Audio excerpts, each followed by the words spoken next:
नमस्कार दोस्तों, स्वागत है आप सभी का। दोस्तों, प्रोजेक्ट यूनिगेज के तहत भारतीय रेलवे पूरे देश में एक गेज एक प्रणाली पर कार्य कर रहा है। इसी के तहत 1992 से शुरू हुआ यह कार्यक्रम नैरो गेज और मीटर गेज लाइनों को ब्रॉड गेज में बदलने के साथ में अभी तक जारी है। इन 30 सालों में पूरे देश में एक गेज नहीं आ सका है। कुछ क्षेत्रों में तो जो गेज परिवर्तन हुआ था तब आशा थी कि इन क्षेत्रों में छोटी कनेक्टिविटियाँ उपलब्ध हो जाएंगी तथा पर्याप्त मात्रा में ट्रेनों का संचालन होगा, जैसा कि मीटर गेज या नैरो गेज के ज़माने में होता था। लेकिन वर्तमान हालात ऐसे सरकार के सामने बने कि इन क्षेत्रों में गेज परिवर्तन के पश्चात लंबा समय बीतने के बाद भी इक्का दुक्का ट्रेनें ही चल रही है।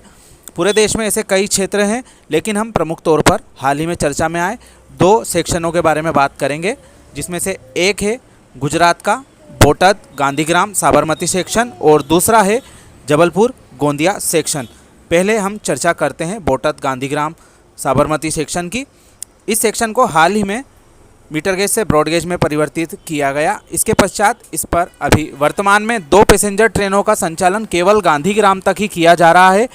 गांधीग्राम से साबरमती और अहमदाबाद स्टेशन की दूरी ज़्यादा नहीं है, लेकिन यात्रियों को आने जाने में काफ़ी परेशानी होती है। क्षेत्र के लोगों की मांग थी कि भावनगर से सीधी ट्रेन अहमदाबाद या साबरमती स्टेशन तक चलाई जाए, क्योंकि जो पुराना रूट है वाया सुरेंद्रनगर होकर वह करीब 35 किलोमीटर ज़्यादा लंबाई का है। करीब 1 से आधा घंटा वहाँ पर ट्रेनों को ज़्यादा लगता है और उस सेक्शन पर अभी वर्तमान में ट्रेनों की संख्या भी अधिक है। इस वजह से नई कनेक्टिविटी वहाँ से मिलेगी तो और दिक्कतें आ सकती। इसी को देखते हुए जो नया रूट गेज कन्वर्जन जिस पर हाल ही में कंप्लीट रेलवे ने किया है वह है बोटाद गांधीग्राम वाला रूट। इस पर नई ट्रेन भावनगर से साबरमती के बीच में चलाने की घोषणा की गई है, जिसका कि संचालन आगामी 22 तारीख से होने वाला है। भावनगर से साबरमती के बीच में प्रतिदिन सुपरफास्ट इंटरसिटी के रूप में चलाई जाएगी।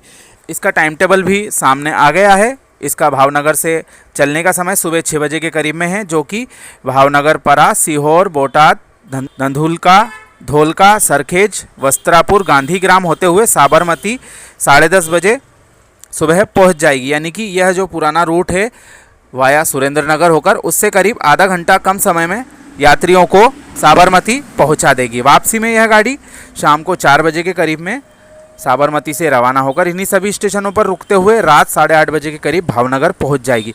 तो जो क्षेत्र के लोगों की डिमांड थी कि सीधी ट्रेन भावनगर से अहमदाबाद की इस छोटे रूट से बोटाद होकर चलाई जाए, तो उसकी डिमांड अब रेल मंत्रालय ने पूरी कर दी है।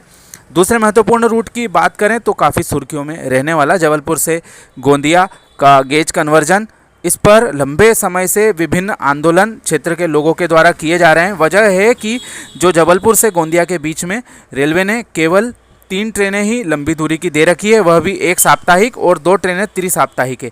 गया चेन्नई ट्रेन हफ्ते में 1 दिन चलती है और जबलपुर चांदा फोर्ट गाड़ी हफ्ते में 3 दिन और जबलपुर इतवारी गाड़ी वह भी हफ्ते में 3 दिन है। प्रतिदिन यात्रियों के लिए कोई पैसेंजर ट्रेन सेवा इसमें उपलब्ध नहीं कराई गई है। रेलवे के द्वारा केवल छोटी छोटी कनेक्टिविटियाँ ही इसके लिए बीच में उपलब्ध कराई गई, जैसे कि जबलपुर से नैनपुर या नैनपुर से बालाघाट, बालाघाट से गोंदिया। तो यात्रियों को सीधी ट्रेन सेवा उपलब्ध कराने की मांग काफ़ी लंबे समय से की जा रही थी। आंदोलन भी इसके लिए क्षेत्र में चल रहे थे। मांग की जा रही थी कि जो गोंदिया नैनपुर के बीच डेमू गाड़ी चल रही है उसको ग्वारी घाट जबलपुर तक बढ़ाने की मांग की जा रही थी, तथा अब यह पता चला है कि आगामी 23 अक्टूबर से इस ट्रेन की सुविधा यात्रियों को सीधे जबलपुर के पास स्थित गड़ा स्टेशन तक जाने के लिए मिलने वाली है। इसका भी टाइम टेबल जारी हो गया है। पूर्व में गोंदिया से 6:45 पे चलने वाली गाड़ी जो नैनपुर सुबह 10 बजे आ जाती थी, वह गाड़ी नए समय के अनुसार 6:30 बजे गोंदिया से चलेगी और 9:45 बजे के करीब नैनपुर और गड़ा स्टेशन 12:40 पर यह पहुंच जाएगी। वापसी में यह गाड़ी गड़ा से दोपहर 1:40 पर चल के नैनपुर शाम 5 बजे पहुँच के रात को 9 बजे के करीब गोंदिया पहुँच जाएगी। इस क्षेत्र में भी लंबे समय से लंबी ट्रेनों को चलाने की मांग की जा रही थी, क्योंकि जो छोटे स्टेशन के यात्री हैं वह सुपरफास्ट और एक्सप्रेस गाड़ियों के ना रुकने की वजह से इस सेक्शन में यात्रा करने से दूर चल रहे। तो उसी को देखते हुए क्षेत्र के लोग लंबे समय से आंदोलन कर रहे थे। उनके आंदोलन के फलस्वरूप इस एक ट्रेन का विस्तार फिलहाल के तौर पर गढ़ा स्टेशन तक किया गया है, जो कि दक्षिण पूर्व मध्य रेलवे की ही सीमा में आता है। इसलिए वहाँ तक विस्तार करने में अभी तो कोई समस्या नहीं। आने वाले समय में जबलपुर तक भी और ट्रेनों की कनेक्टिविटी मिल जाएगी। तो यह हाल है हमारे भारतीय रेलवे का। यहाँ पर विभिन्न रूटों को ब्रॉडगेज तो बदल दिया जाता है, लेकिन ट्रेन सेवा उन पर पर्याप्त मात्रा में नहीं चलाई जाती है। इसलिए क्षेत्र के लोगों को आंदोलन करने के लिए मजबूर होना पड़ता है। इस बारे में आप अपनी राय कमेंट के माध्यम से ज़रूर दें। आप सभी का धन्यवाद।